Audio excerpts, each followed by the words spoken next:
حضرت سلیمان علیہ السلام اللہ تعالیٰ کے برگزیدہ نبی اور حضرت داؤد علیہ السلام کے فرزند تھے۔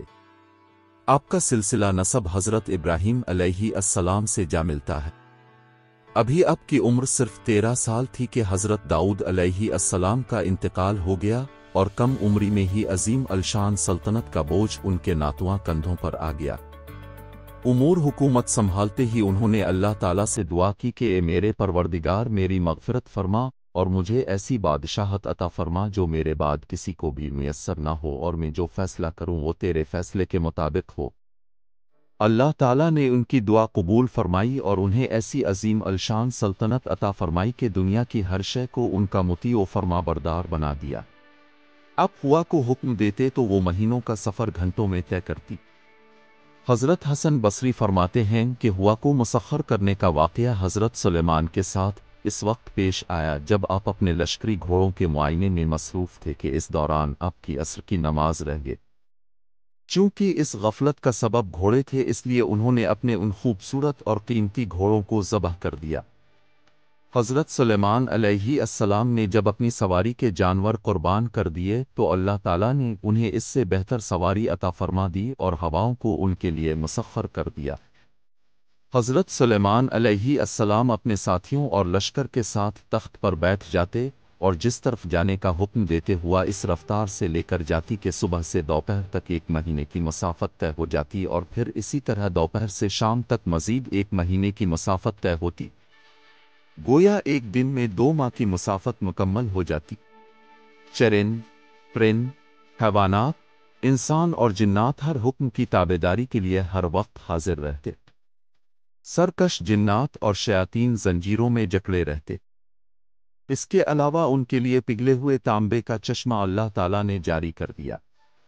اس چشمہ میں جنات بڑی بڑی دیگیں، برتن اور بحری جہاز تیار کیا کرتے تھے۔ ان کے زمانے کی ایک عظیم الشان بھٹی دریافت ہوئی ہے جس کے بارے میں عصر قدیمہ کے ماہرین کا اندازہ ہے کہ کانوں سے خام لوہا اور تانبا لا کر اس بھٹی میں پگھلا کر دوسرے کاموں کے علاوہ جہاز سازی میں بھی استعمال کیا جاتا تھا۔ حضرت سلیمان علیہ السلام کو اللہ تعالیٰ نے ہر قسم کے چرند، پرند اور جانوروں کی بولیاں سمجھنے اور بولنے کا علم دیا تھا۔